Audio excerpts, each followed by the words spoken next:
housing loan, Panginoon Diyos. Ang aking 16,000 na monthly amortization, umakit ng 47,000. Noong panahong yon, 97, malala ko 97 financial crisis. Huwag ko sana mangyari yan. Dahil kung mangyayari po yan, may problema po tayo. Dahil po dito sa pagkalikot ninyo sa pera ng PDIC, huwag naman tayong tamaan ng pandemya na naman dahil sa inyong pagkalikot na naman sa pera ng PhilHealth. Ang daming nagpapanggap po naman talaga sa bayan na ito. Panggaya nitong yung right sizing ng gobyerno. Hindi daw para makatipid. Para saan? Ang gusto. Hindi kaya kayo dapat ang right side. Ironically, sa bayan na ito, yung gumagawa ng sakit ng ulo natin, sila pagalit. Gusto nilang imbestigahan yung SSS. Bakit daw po magtataas ng contribution?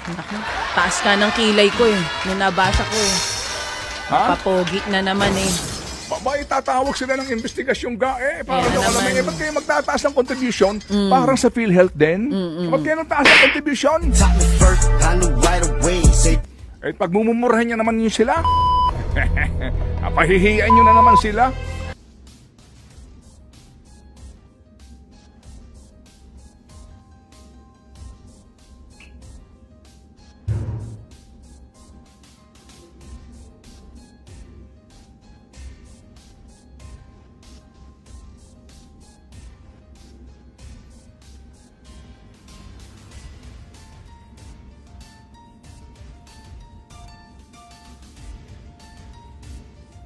Speaking of congressman and senators, gusto nilang imbestigahan yung SSS. Bakit daw po magtataas ng contribution? Itatawag sila ng investigasyong para daw alam ba't kayo magtataas ng contribution? Parang sa PhilHealth din. Pag mumumurahin niya naman yun sila, pahihiyain nyo na naman sila. Ironically, sa bayan na ito, yung gumagawa ng sakit ng ulo natin, sila pagalit. Ito pong petisyon ng LRMC, no? Ito pong Light Rail Management Corporation para po sa taas pamasahe sa LRT1. Hindi po natin sila masisisi, in all fairness, dahil nga din po sa, ito ho kasi ay privatized. Hindi naman uubra na hindi ka kumita, di ba? O kaya magpalugi ka. Dahil talagang ginawa mong pribado Parang toll. Ganon din po yan sa mga expressway natin. Parang airport. Sa atin po kasing, di ba sa atin pong bayan, yan ang remedyo ng gobyerno. Sa sinasabing kakulangan daw sa pera ng bayan, kung kikwentahin nyo nga po, magkano ba ang gasta sa Skyway? Kayang-kaya ng gobyerno yan kung gugustuhin po nila, pero hindi daw Kasi ganun po sila mag-manage sa ating pong pananalapi, di ba? May pagkalaki-laki kang pera, sa halip na ibuhos mo yung gantong bulto ng pera, gagawin mo daw yan, gagamitin mo daw yan sa iba't ibang mga infrastructure. Ito libre ho tayo, di ba, sa ating mga highway, no? Provincial roads, barangay roads, National Highway, libre. Pero kapag yan ibinigay mo na sa pribado, may bayad na. Ganito rin po yan, no? Sana nga po, ito ay basically pag-aari ng gobyerno, pero hindi Although may subsidy dito sa pamasahe ang gobyerno. Okay, ngayon. So, yan po'y kanilang karapatan at yan po'y nasa kontrata. Pati po tubig, di ba? Dati po kasi ang tubig natin, gobyerno din. Nawasa yan, right? Oo. Naging MWSS, kumuha ng 2 concessionaires for Metro Manila. Hinati po ito. Para sa mga lalawigan ngayon. Sa inyo pa may tubig ka na ba? Siyempre, wala pa rin. Hindi pa umaabot kahapon.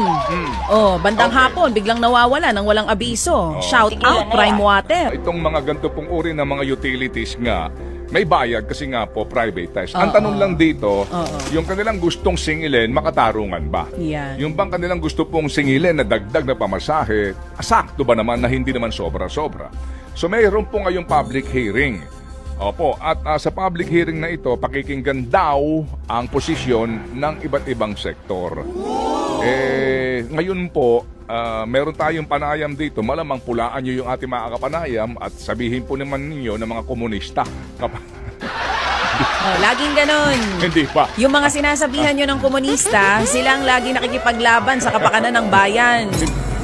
I mean, to be straightforward about this. Ano ho?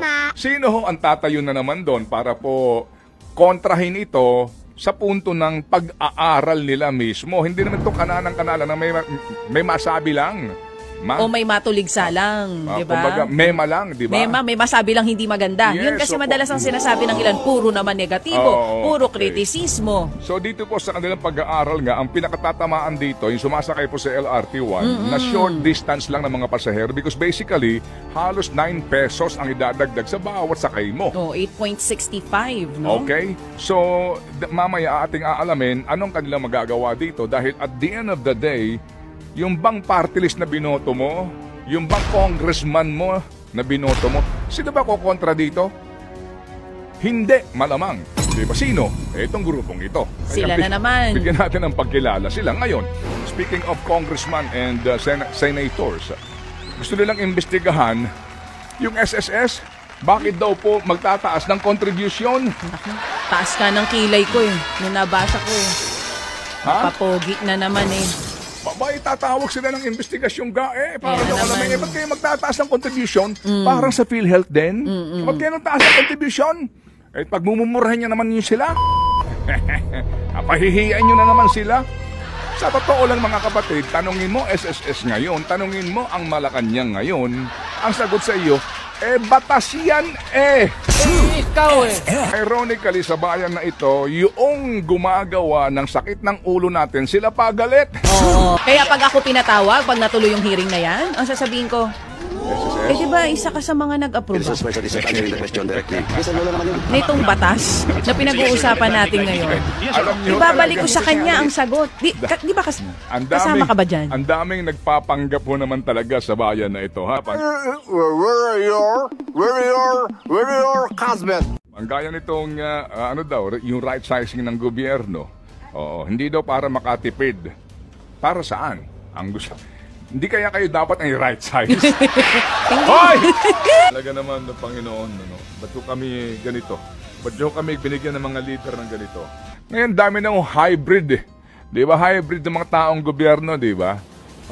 Alam mo yon yung half sawa, half buhaya. Aba, talaga? Ayos Katawa ka, ha? Half sawa, half buhaya. Okay, ito pong ating pinakahuling survey naman na inilabas po ng SWS tungkol po sa mga Pilipino nagsasabi na sila po ay mahirap. Okay? At ang karamihan po dito mga kapatid ay nagsasabi na kami ay food poor. Wala kaming makain. Pinakamataas sa kasaysayan ng Pilipinas. 21 years po na record po ito. 2003. Yes. Opo, panahon po ito ni Pangulong Arroyo. I am sorry. Hindi ko matatanggap ang iyong sorry. So isipin po natin, bakit din po dito po sa sinasabi pong sila'y mahirap at yung pong binabanggit po na marami kami na food poor. So ang Marcos administration po ay 3 taon na ngayon June. Bakit po ganito? So isipin natin, magkano ba ang inilalaan natin sa napakaraming ayuda? 4 Ps, ulitin ko, walang question dahil conditional cash transfer. Ito rin po'y ginagawa sa ilang pong mga papaunlad na bansa. At dito po sa atin, may mga waitlisted pa nga po dito, 434,000 mahigit na households. Milyon pong mga Pilipino yan na makikinabang. Okay, so kung meron kang 4 Ps, yan po din ang susi para makahango sa kahirapan ng marami. Alright. Maliban dyan, katakot-takot pa ang ayuda. Kasama na po itong akap. So kung ito po mga kapatid, ay ginawa nito po lamang buwan ng December 12 to 18. Disyembre, nag-akap ka na last year eh. Nag-AX ka na rin last year. Kung kikwentahin natin ito, ba't ganun? Ang sinasabi pa rin po ng marami sa ating mga kababayan.